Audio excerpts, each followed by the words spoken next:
होइन। तपाईँ हेर्नुभयो भने जति माथि चाहिँ टप लिडरहरू हेर्दै जानुहुन्छ ती त्यति प्रति क्रान्तिकारी छन्, तर जति तल तल जाँदै जानुहुन्छ त्यति चाहिँ क्रान्तिकारी छन् कि छैनन्, लु मलाई भन्नुहोस्। यहाँ अलिकति उसिना पासिन भएर चाहिँ अब समेट्न पर्ने जतिलाई नसमेटिकन त्यो चाहिँ 4 दलीय भयो, भनौँ मोर्चा बन्यो, अलि सानो बन्यो होइन।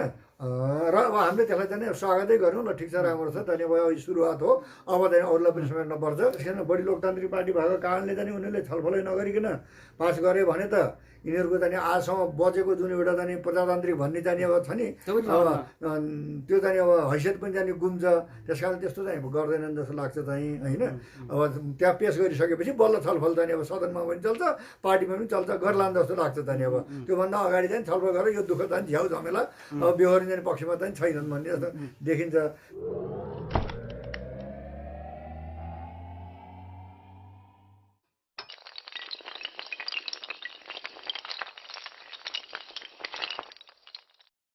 नारायण सर, यहाँलाई कार्यक्रममा स्वागत छ। धन्यवाद, नमस्कार सबैलाई। एमसिसी खारेज अभियान यहाँहरूले जुन चलाउनु भयो, यो अभियानको उपलब्धिको रूपमा यहाँले केलाई बुझ्नु भएको छ र अबको कार्यक्रम के छ हाम्रो दर्शकहरूको लागि सर? अब एमसिसी खारेज अभियानको एउटा सबभन्दा ठुलो र पहिलो चाहिँ महत्त्वपूर्ण चाहिँ उपलब्धि भनेको एमसिसी चाहिँ सारमा रूपमा यसका विभिन्न आयामहरूमा यो चाहिँ निकै घातक छ। एक किसिमले अब हामीले त सर्वघाती भनेर भनेका छौँ, होइन। मित्रघाती, राष्ट्रघाती, जनघाती, क्रान्तिघाती, मित्र राष्ट्रघाती, अब यस्तो खालको चाहिँ भनेका छौँ। र त्यो चाहिँ कुरा आज आम जनतामा चाहिँ स्थापित भएको छ। पहिलो चाहिँ अब चाहिँ यो जुन जनचेतना निर्माण गर्न सकियो, यो सबभन्दा ठुलो र पहिलो चाहिँ उपलब्धि हो भन्ने अब त्यहाँ लाग्छ। दोस्रो कुरो चाहिँ अब यो चाहिँ अब धेरै पहिलेदेखि नै चाहिँ अब यहाँ भइसकेका चाहिँ हो, अब स्वीकृत भइसकेका चाहिँ हो, भनौँ सरकारले गरेको सम्झौता चाहिँ हो। तर यो लामो समयसम्म चाहिँ अब यो अड्केर चाहिँ बसेको छ, भनौँ न, पास हुन सकेको छैन। यसको कारण चाहिँ के रहेछ? अर्को अर्थमा चाहिँ पास हुन सकेको छैन। हो, यो पास हुन नसक्ने जाने स्थिति ल्याउने जाने जुन काम चाहिँ अब भयो, यो एमसिसी खारेज अभियानको अर्को उपलब्धि, यसको उपलब्धिको रूपमा चाहिँ यो हुन सकेको छैन। र लाग्छ चाहिँ अब जुन जनतामा एउटा जागरण चाहिँ पैदा भएको छ, जनचेतना पैदा भएको छ, होइन। जनताले जुन खबरदारी गरिरहेका छन्। र मैले भन्ने पनि गरेको छु कि चाहिँ नेपालमा सम्भवतः जाने कुनै एउटा इस्युमा चाहिँ यति धेरै विरोध भएको चाहिँ जनताबाट विरोध भएको, भनौँ न, कुनै पार्टी विशेषले चाहिँ अब चाहिँ त्यस्तो भनौँ न ठुला शक्तिशाली भनाउँदा पार्टीहरूले चाहिँ विरोध गरेर चाहिँ हुने विरोध चाहिँ को रूपमा होइन कि स्वतस्फूर्त एक किसिमले चाहिँ एउटा नागरिक चाहिँ अब स्तरबाट एउटा जनचेतना फैलाएर जागरण ल्याएर चाहिँ जनताले बुझेर चाहिँ यसको चाहिँ जुन प्रतिवाद विरोध चाहिँ अब आन्दोलन आदि गरेका छन्। यो हिसाबले हेर्ने हो भने अब नेपालमा सबभन्दा धेरै विरोध भएको चाहिँ जनस्तरबाट विरोध भएको चाहिँ यो चाहिँ पहिलो एजेन्डा हो एमसिसी। त्यसले गर्दाखेरि चाहिँ अब जनताले यसरी विरोध गर्नु भनेको, जनताको एउटा चेतना स्तर उठ्नु भनेको, जनताले खबरदारी गर्नु भनेको ठुलो कुरा भयो, होइन।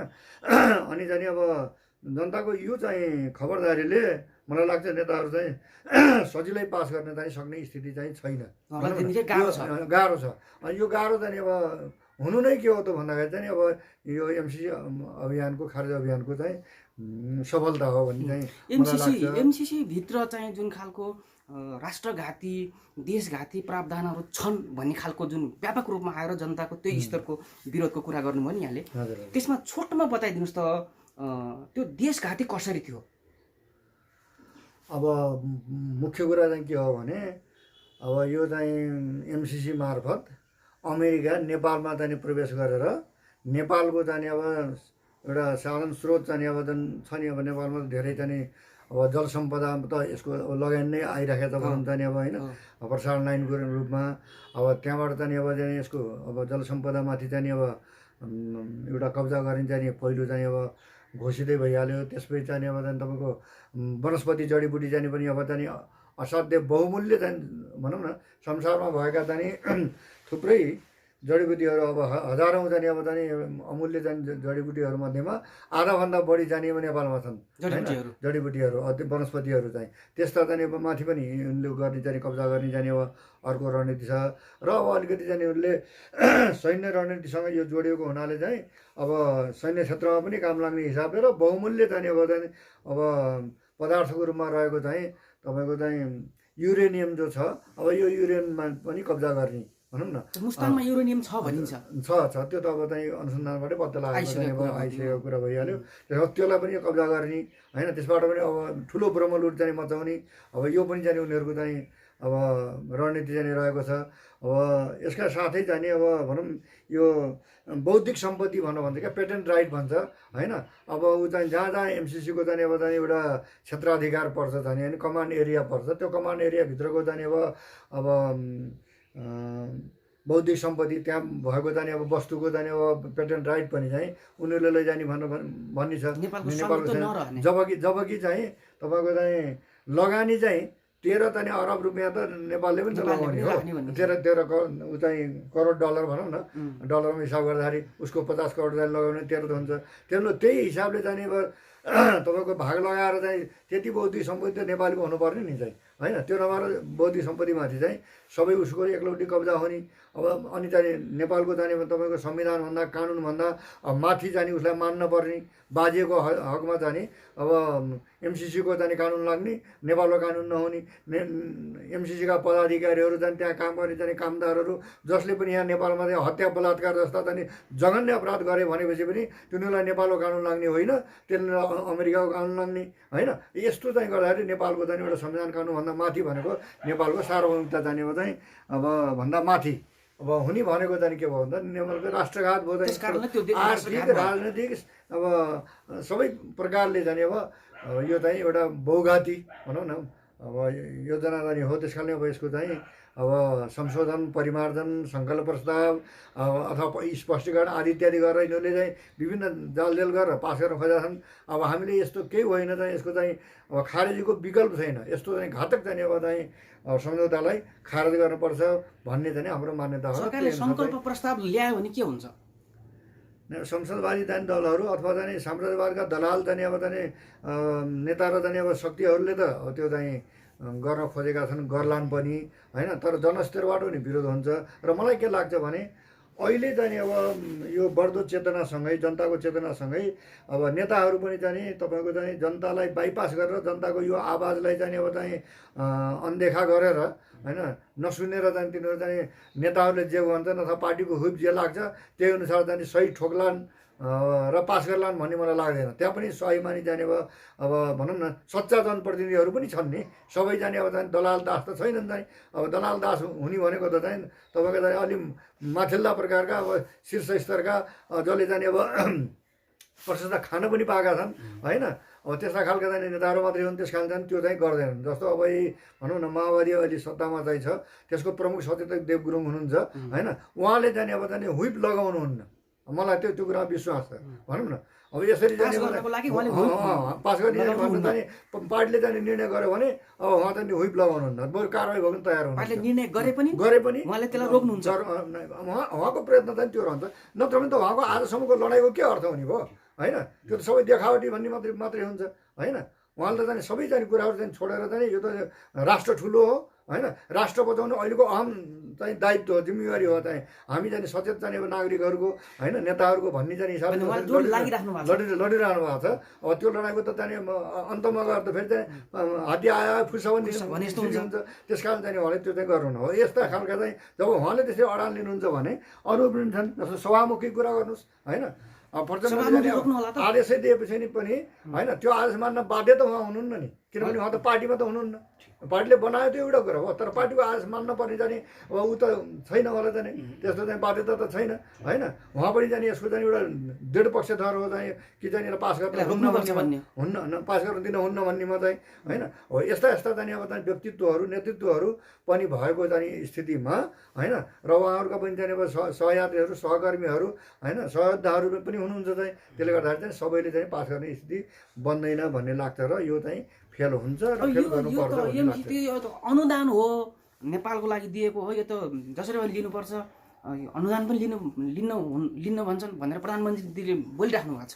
त्यो त अब देउबाजीलाई अब के भन्ने जाने, अब उनलाई प्रधानमन्त्री हुनुहुन्छ, अब राष्ट्रकै भनौँ देशकै चाहिँ प्रधानमन्त्री भइसकेपछि चाहिँ होइन धेरै तितो शब्दमा चाहिँ भन्न नमिल्ने होइन, त्यो त उनीहरूले नै भनिसकिने लगानी हो भनेर चाहिँ अमेरिकनहरूले भएन नि त होइन, लगानी हो भनेर उनीहरूले भनिसकेपछि अब त्योभन्दा बढी जान्ने भएर चाहिँ होइन उहाँले जाने अब यो हो त नि अब अनुदान हो होइन, सहयोग हो, ऋण हो आदि दिए जाने अब भनेको त कुनै तुकै छैन नि जाने होइन, त्यो भन्नुको अर्थ रहेन। के अर्थ भयो त चाहिँ अब उनीहरूले आधिकारिक त उनीहरू हुन् नि चाहिँ के हो भन्ने कुरो चाहिँ हामीले दिन लागेको चाहिँ यो चिज चाहिँ होइन, नेपालमा चाहिँ अब लगानी गर्न लागेको यो चिज चाहिँ अनुदान हो कि ऋण हो कि सहायता हो कि होइन लगानी हो कि के हो भन्ने कुरा त उनीहरूले नै चाहिँ अब अर्थ लगाउने कुरा हो। त्यस्तै चाहिँ इन्डो पेसिफिकसँगको सम्बन्धमा पनि त्यस्तै कुरा छ चाहिँ होइन, उनीहरूले अब इन्डो पेसिफिककै अङ्ग अन्तर्गतै हामीले चाहिँ एमसिसी र यसका चाहिँ परियोजनाहरू चाहिँ उ गर्ने हो होइन, लगानी गर्ने हो भनिरहेका छन्। भनेपछि अब यहाँ होइन भन्छन्, अब यो त दलालीको चाटुकारिताको भनौँ न चाहिँ एउटा दासताको होइन एउटा हद हो चाहिँ अब यस्तो चाहिँ हदसम्म चाहिँ एउटा प्रधानमन्त्री चाहिँ गिर्नुहुन्छ भन्ने चाहिँ अब राष्ट्रको निम्ति जाने बेइज्जतीको कुरा हो। तर पनि जाने अब यो विडम्बना यही छ कि नेपालमा यस्तै जाने अब भनौँ न नेताहरू भएरै देशको चाहिँ अब यो हविगत चाहिँ अब चाहिँ भइरहेको छ चाहिँ भन्ने लाग्छ चाहिँ। फेरि अब महाकाली सन्धिदेखि लिएर विविध सन्धि उहाँले गर्दै आएको कारणले पनि उहाँलाई त्यति असहज लाग्दैन होला जस्तो पनि जनताले मान्न थाले हो त। अब चाहिँ यस्तो रहेछ क्या, कस्तो रहेछ भन्नुहुन्छ भने एउटा दलाललाई एउटा दासलाई एउटा नोकरलाई भनौँ न कुनै मालिकको जाने अब जाने होइन अब सेवा गर्नुमै जाने त्यो एकदम जाने ऊ त प्रफुल्ल हुने जाने होइन, एउटा आनन्द आउने होइन, त्यसैमा उसले जाने आफ्नो मुक्ति देख्ने त्यसैमा उसले मोक्ष जाने प्राप्त गरी जाने अब सम्भावना देख्ने होइन, यस्तो खालको हुँदो रहेछ। त्यो चिन्तनको कुरा पो रहेछ त, चिन्तन दृष्टिकोण जाने मान्छेको जस्तो जाने बनायो त्यस्तै प्रकारको हुन्छ। उनीहरूले त्यही देखिरहेका छन् होला हुँदैन, उनीहरू जाने अब चाहिँ खानपिनमा जाने अथवा जाने लेनदेनमा होइन परेर होला अनि त्यसमा जाने अब चाहिँ विविध कारण परिस्थितिले जाने त्यो खालको एउटा चाहिँ दलाल वा दास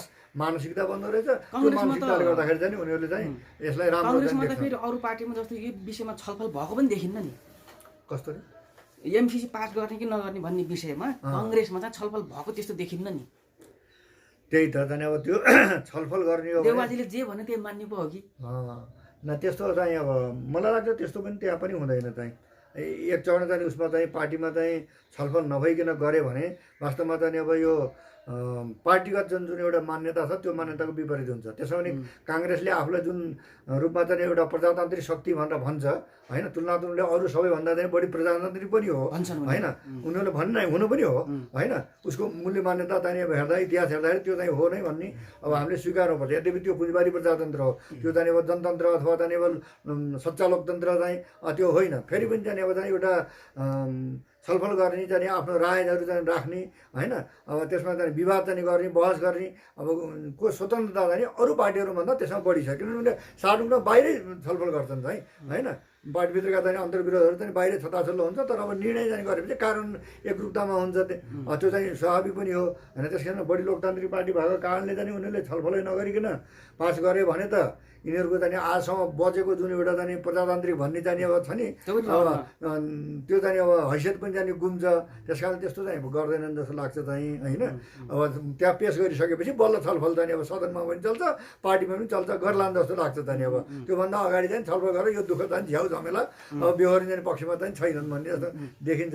त्यस कारण त्यो चाहिँ त्यो गर्लान्। अब त्यस्तो छलफल चाहिँ गऱ्यो भनेपछि सबैले पढ्छन् भने एकपल्ट पढ्नु त जरुरी हुन्छ।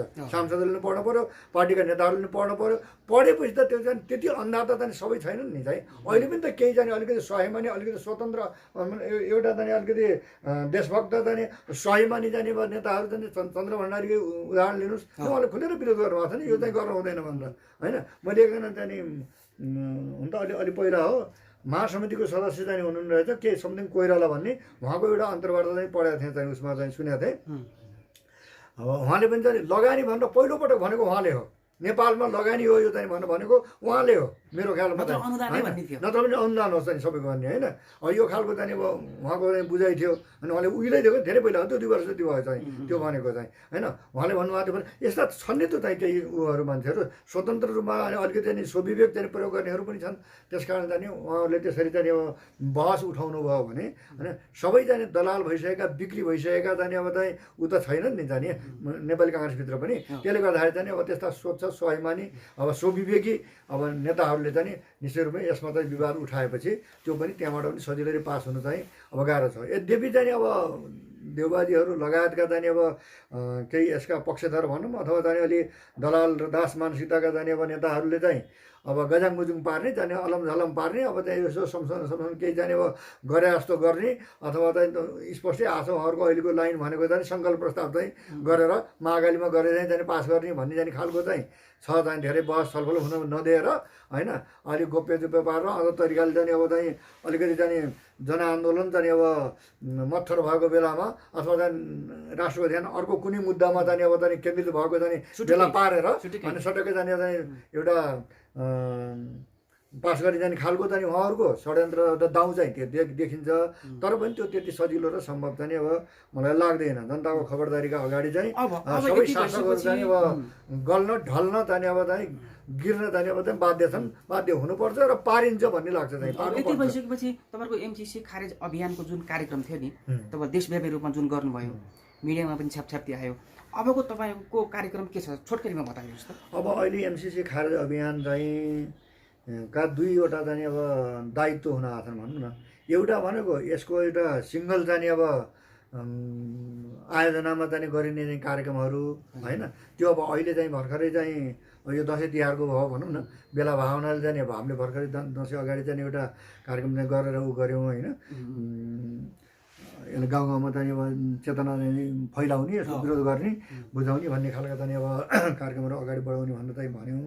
अब एउटा सिङ्गल चाहिँ दायित्व छ, एउटा फेरि चाहिँ हाम्रो संयुक्त दायित्व छ। संयुक्त दायित्व भनेका अहिले चाहिँ हामीले के गरेका छौँ भने चाहिँ अब एमसिसी विरोधी सबै सङ्घ संस्था पार्टी राजनीतिक सङ्गठन प्रतिष्ठान अभियान जो छन् ती सबैलाई एकै ठाउँ ल्याएर चाहिँ एउटा नामाकरण पनि गरेका छौँ, एउटा संस्था पनि सङ्गठन आन्दोलन भनेर बनाएको छौँ के भने एमसिसी सम्झौता खारेजी आन्दोलन भन्ने एमसिसी सम्झौता खारेजी आन्दोलन भन्ने चाहिँ एउटा बनाइएको छ होइन।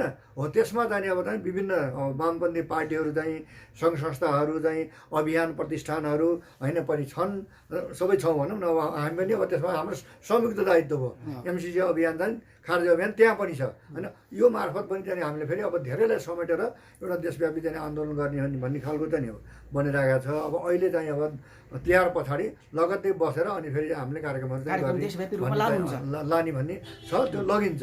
किनभने अब यो ऐतिहासिक रूपले चाहिँ अब हाम्रो काँधमाथि एउटा देशभक्त सचेत एउटा जिम्मेवार चाहिँ अब नागरिकहरूमाथि आएको होइन अब एउटा ठुलो चाहिँ दायित्व हो। त्यस कारण यो दायित्व हामीले पुरा गर्नै पर्छ। अब एमसिसीको बारेमा हाम्रो यो छलफल भयो। अब हामी कार्यक्रमको अन्तिमतिर पनि छौँ। नारायण सर, तपाईँ एकजना नेपालमा कम्युनिस्ट आन्दोलन खास गरी माओवादी आन्दोलन माओवादी जनयुद्धको एकजना चाहिँ पहलकर्ता नेता भएको हिसाबले आज अब त्यति बेला केन्द्रीय पहलकर्ता मध्येको एकदम पुरानो नेता भएको हिसाबले अहिले नेपालमा चाहिँ राजनीतिक पार्टीहरू खास गरी कम्युनिस्टहरू चाहिँ टुटफुट भएको अवस्था छ।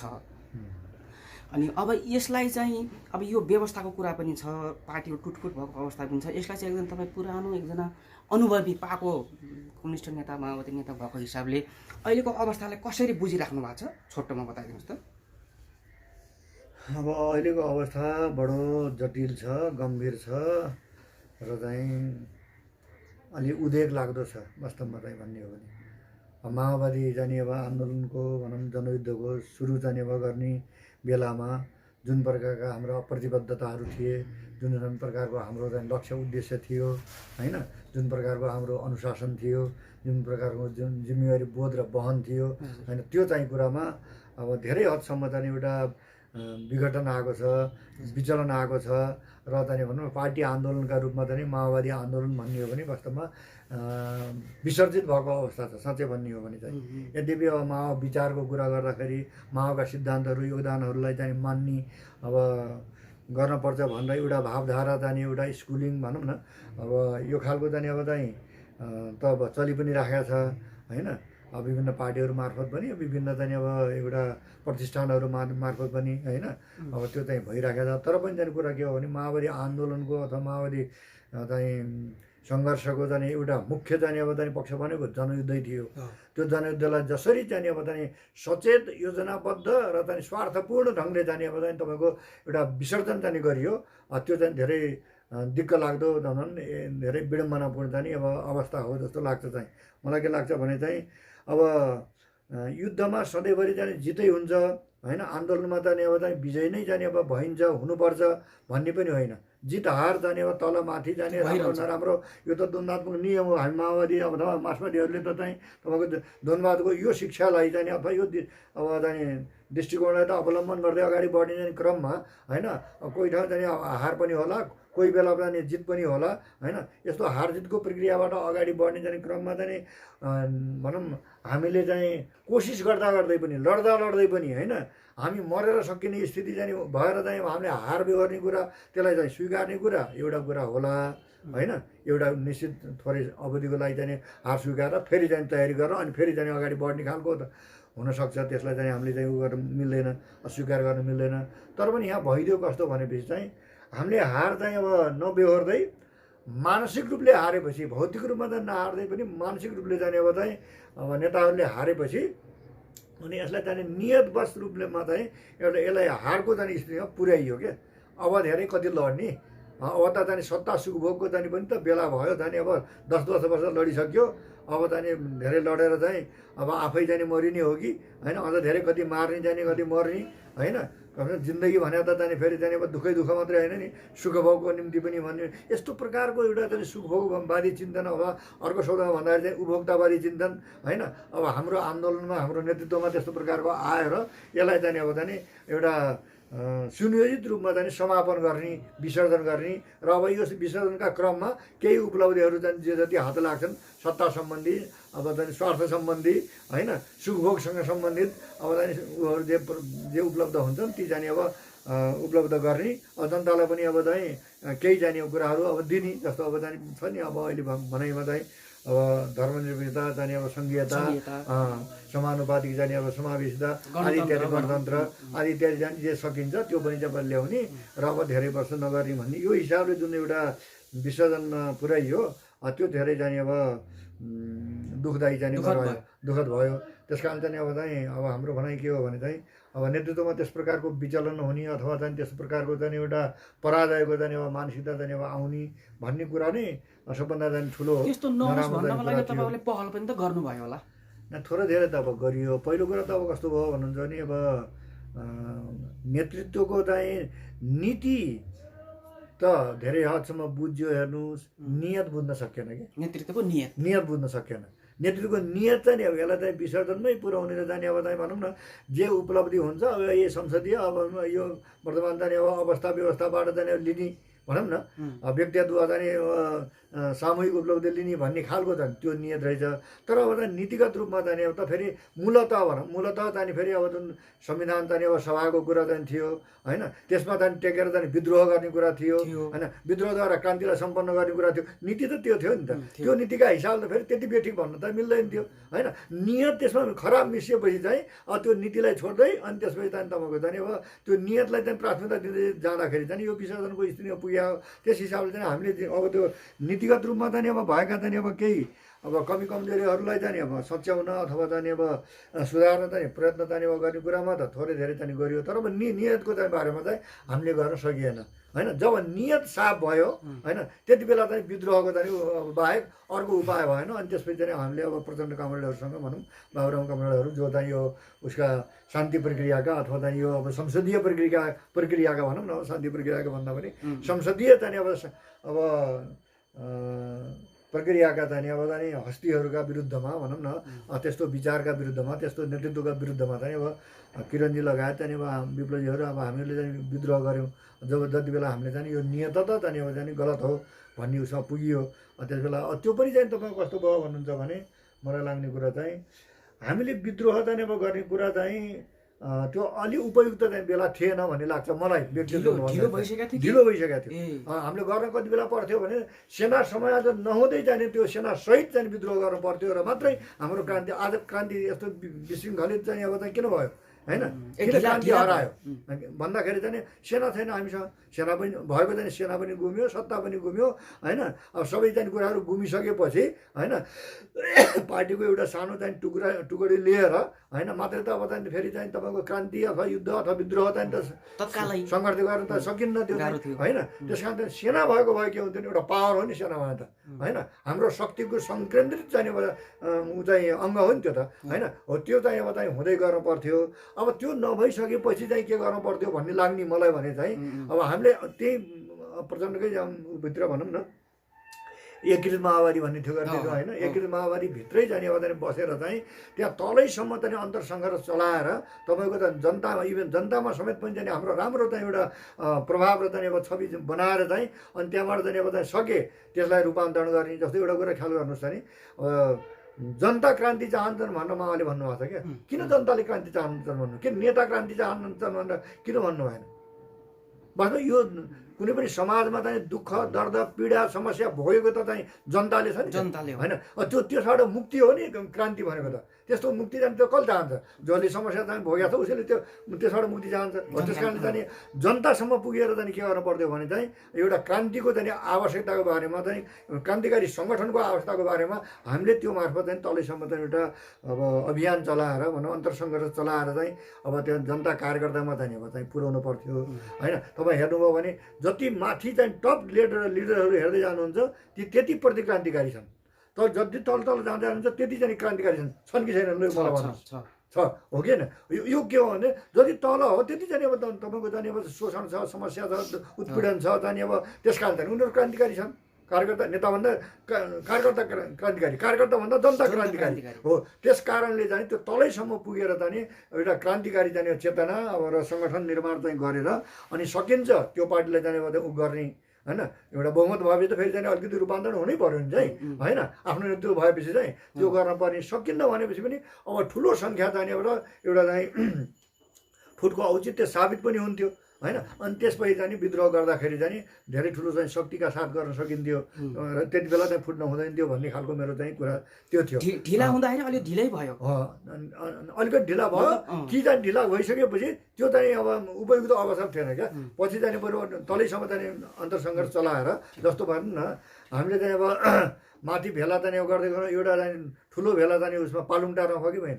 पालुङटारको भेलाले जाने अब तपाईँको धेरै क्रान्तिकारीहरूलाई जाने तपाईँको एउटा उत्साहित बनायो जाने अब होइन। त्योभन्दा मेरो आफ्नो प्रस्ताव भन्नुहुन्छ भने किरणजीहरूसँग चाहिँ गरेको प्रस्ताव भन्नुहुन्छ भने अहिले फुट्ने होइन भन्ने हो कि। अहिले फुट्ने हुन्न। अहिले बरु जाने भयो हामीले त्योभन्दा पालुङटारभन्दा ठुलो चाहिँ 10,000को भेला गरौँ कम्तीमा चाहिँ होइन।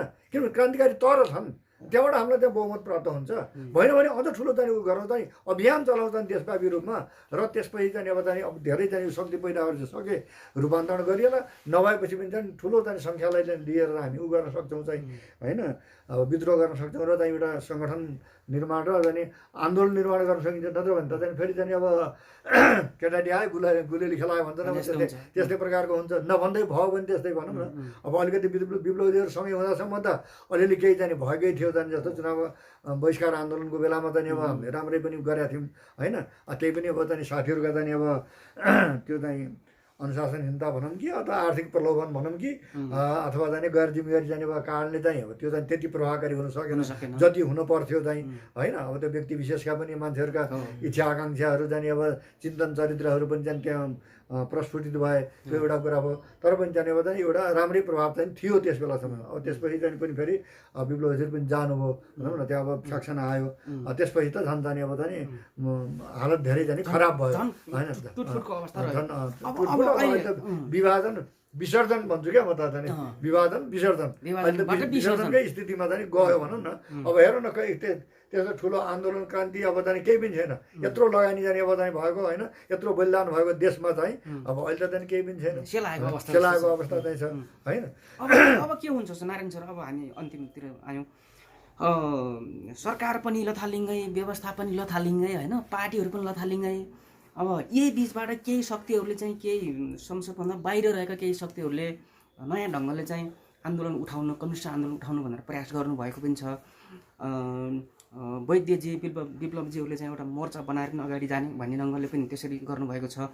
अब यसलाई कसरी हेर्नुभएको छ र यसप्रति तपाईँको चाहिँ के छ सल्लाह सुझाव के छ? अब सैद्धान्तिक रूपमा भन्दाखेरि के हुन्छ भन्नुहुन्छ भने चाहिँ ध्वंसपछि निर्माण हुन्छ भन्नुहुन्छ। अहिले हाम्रो माओवादी आन्दोलन अथवा कम्युनिस्ट आन्दोलन एक किसिमले चाहिँ विसर्जन भने ध्वंसको स्थितिमा छ, त्यो अवस्था छ। अब यसपछि चाहिँ तपाईँको चाहिँ निर्माणको चरण चाहिँ सुरु हुन्छ होइन, हुनैपर्छ। त्यो चाहिँ नियम हो, द्वन्द्ववादको नियम चाहिँ अब हो, त्यो चाहिँ हुनैपर्छ, हुन्छ। अब यति हो कि अलिकति टाइम लाग्ला, अलिकति दुःख कष्ट होला होइन। अब त्यसले गर्दाखेरि मेहनत गर्नु पर्ला, त्यो अर्कै कुरा हो। तर चाहिँ अब यो हुन्छ र गर्नुपर्छ हो, त्यही गर्नुपर्छ भन्ने दौरानमा चाहिँ अब तपाईँले अहिले ल्याउनु भयो विप्लवजी वैद्यजीहरूको मोर्चा बन्यो भनेर, यो मोर्चा चाहिँ अब चाहिँ बन्ने कुरा मात्रै होइन, पार्टी पनि एकता गर्नुपर्छ भनेर हामीले एउटा अभियान चलाएका छौँ। त्यो तपाईँलाई पनि थाहा छ चाहिँ मार्क्सवादी एकता अभियान भनेर चाहिँ त्यति बेलै चाहिँ अब होइन, आजभन्दा 2 वर्ष अगाडिदेखि नै होइन। त्यो चाहिँ हामीले चाहिँ त्यो गऱ्यौँ। त्यसैको परिणाम स्वरूप चाहिँ अब यो चाहिँ 4 दलीय मोर्चा चाहिँ बनेको हो। यद्यपि हाम्रो चाहना त अझ ठुलो बनाउने, अलिक धेरै बनाउने भन्ने थियो। अरू क्रान्तिकारीहरू पनि छन् होइन। त्यसमा चाहिँ बाहिर स्वतन्त्र रूपमा रहेका चाहिँ कतिपय व्यक्तित्वहरू छौँ पनि, म लगायतका अरू कतिपय व्यक्तित्वहरू पनि छौँ। अब यी सबैलाई समेटेर चाहिँ गर्नुपर्छ भन्ने थियो। तर अब त्यो मान्छेहरूको चाहिँ अब यही त हो चाहिँ अब व्यक्तिगत चाहिँ अब चाहिँ महत्त्वाकांक्षा भन्ने कि चाहना भन्ने कि चाहिँ अब कसले चाहिँ गर्यो भन्दाखेरि चाहिँ फलानले गर्यो भन्ने चाहिँ हिसाबले चाहिँ अब त्यो क्रेडिट लिन खोज्ने चाहिँ अब एउटा चिन्तनले भनौँ न गर्दाखेरि हो, त्यसले काम गर्यो कि केले काम गर्यो भनौँ न। यहाँ अलिकति उछिना पाछिन भएर चाहिँ अब समेट्न पर्ने जतिलाई नसमेटिकन त्यो चाहिँ 4 दलीय भयो भनौँ, मोर्चा बन्यो, अलि सानो बन्यो होइन। र अब हामीले त्यसलाई चाहिँ स्वागतै गऱ्यौँ, ल ठिक छ, राम्रो छ, त्यहाँदेखि अब सुरुवात हो, अब चाहिँ अरूलाई पनि समेट्न पर्छ। यसमा यहाँनिर भन्नु 4 दलीय बन्यो, तपाईँहरू हुनुहुन्छ होइन। अब यसमा तपाईँहरू सहयोगको अलिक फराकिलो बनाउनको लागि छलफल आदान प्रदान के छ? न त त्यही त कुरामा त अब हाम्रो चाहिँ अलिकति असहमति पनि, अब अलिकति चाहिँ फेरि समर्थन र सहयोग पनि बढाउनु पर्छ भन्नेमा समर्थन र सहयोग। अब अलिकति चाहिँ छिट्टै जाने अब चाहिँ भनौँ न एकैचोटि गराउन सकिन्थ्यो, त्यो नगरा हुनाले चाहिँ 4 दलीय मात्रै गराउँदाखेरि अरू चाहिँ कतिपय शक्तिहरू चाहिँ साथीहरू चाहिँ अब चाहिँ अलिकति चाहिँ छुट्नु भयो, अलिकति निराशा जस्तो पनि, अलिकति चाहिँ अब चाहिँ पीडा जस्तो पनि भयो नि होइन। अब त्यसले गर्दाखेरि चाहिँ अब चाहिँ यो बन्न सकेन नि त, हामी त सही कुरा भनेर नि त, एकैचोटि अलिक ठुलो बनाउनुपर्छ, सम्भव भए जतिलाई गराउनुपर्छ भन्ने थियो हाम्रो चाहिँ त्यो तयारी र सोच चाहिँ होइन। अब त्यो नगरिकन जाने अब अलिकति हतारमा जाने उछिना पाछिन गरेर चाहिँ बनाउनु भयो, त्यो अन्ततः टिक्न सकेन। अहिलेसम्म चाहिँ त्यो डिफङ्क्टको अवस्थामा छ, बडो दुःखद भएको छ। अनि त्यही पनि अब यसलाई चाहिँ बढाउनु पर्छ होइन भनेर चाहिँ हामीले प्रयत्न गरिरहेका छौँ। उहाँहरूले पनि अब बेला बखत चाहिँ यो कुराहरू चाहिँ गर्नुहुन्छ। अब के कति सम्भव हुन्छ, अब हामी अब यो इतिहासको एउटा चाहिँ अनिवार्य आवश्यकता भएको छ कि चाहिँ अब चाहिँ अब यस प्रकारको चाहिँ रणनीतिक मोर्चा बनाएर, अनि त्यहाँदेखि त्यो रणनीतिक मोर्चा मात्रै होइन, कार्यगत एकता पनि चाहिँ कार्यगत मोर्चा भनौँ न, कुनै इस्युहरूमा चाहिँ जस्तो एमसिसी एउटा इस्यु हुनसक्छ होइन। अर्को चाहिँ भनौँ यता कालापानीको चाहिँ समस्या चाहिँ सीमा चाहिँको समस्या चाहिँ एउटा इस्यु हुनसक्छ होइन। यस्ता विभिन्न चाहिँ अब राष्ट्रियता, जनतन्त्र र जनजीविकासँग सम्बन्धित विभिन्न इस्युहरूलाई चाहिँ लिएर इस्युगत रूपमा पनि त्योभन्दा पनि बृहत मोर्चा बनाएर जाने अब चाहिँ कार्यगत मोर्चा बनाएर जाने पनि लड्न पर्छ भन्ने चाहिँ अब एउटा चाहिँ अब चाहिँ यो अवस्था भएको छ। सँगसँगै त्यो मोर्चालाई, त्यो कार्यगत एकतालाई चाहिँ तपाईँको चाहिँ वैचारिक रूपले चाहिँ एउटा लिड गर्ने सङ्गठन र शक्तिको रूपमा चाहिँ तपाईँको चाहिँ पार्टी पनि चाहिन्छ, क्रान्तिकारी पार्टी चाहिन्छ। त्यो क्रान्तिकारी पार्टी पनि तपाईँको एउटा शक्तिशाली चाहिँ चाहिन्छ क्या होइन। हो, त्यो शक्तिशाली पार्टी पनि बनाउनु पर्छ, विचार मिल्दा जानेहरूको बिचमा सिद्धान्तनिष्ठ जाने एकता हुनु पर्यो होइन। सिद्धान्तनिष्ठ जाने मुखले मात्रै सिद्धान्तनिष्ठ भएर हुन्न भन्नेमा छु म चाहिँ, व्यवहारमा सिद्धान्तनिष्ठ हुनु पर्यो चाहिँ व्यवहार त्यो सिद्धान्त अनुकूलको गर्छ गर्दैन, विचार अनुसारको आचार गर्छ कि गर्दैन, होइन? अब राजनीति अनुसारको संस्कृति उसको छ कि छैन, होइन? अब त्यो खालको चाहिँ भयो भने राजनीति अनुसारको संस्कृति चाहिँ अवलम्बन गर्ने, विचार अनुसारको आचार अवलम्बन गर्ने, भनाइ अनुसारको गराइ गर्ने, सिद्धान्त अनुसारको व्यवहार गर्ने, होइन? अब यस्तो प्रकारको चाहिँ अब शक्ति र व्यक्तिहरू चाहिँ नै अब हामीले चाहिँ जोड्न प्रयत्न गर्नुपर्छ, क्रान्तिकारी चाहिँ शक्तिहरूलाई चाहिँ जोड्नुपर्छ भन्ने खालको चाहिँ अब कुरा छ र त्यही अनुसार चाहिँ अब हामी जोड्ने प्रयत्न अब हाम्रो तर्फबाट पनि थोरै धेरै गरेका छौँ भनौँ, अब गर्दैछौँ। गर्नु नै अब अहिलेको ऐतिहासिक एउटा दायित्व पनि अब चाहिँ अब आएको छ, त्यो चाहिँ निर्वाह पनि गर्नु पर्यो यो आवश्यकतालाई चाहिँ। हुन्छ, तपाईँको व्यस्त समयको बावजुद हामीलाई समय दिएर विभिन्न विषयमा कुरा राखिदिनु भयो, यहाँलाई धेरै धेरै धन्यवाद भन्दै बिदा हुन चाहन्छु नारायण सर। ल, धन्यवाद।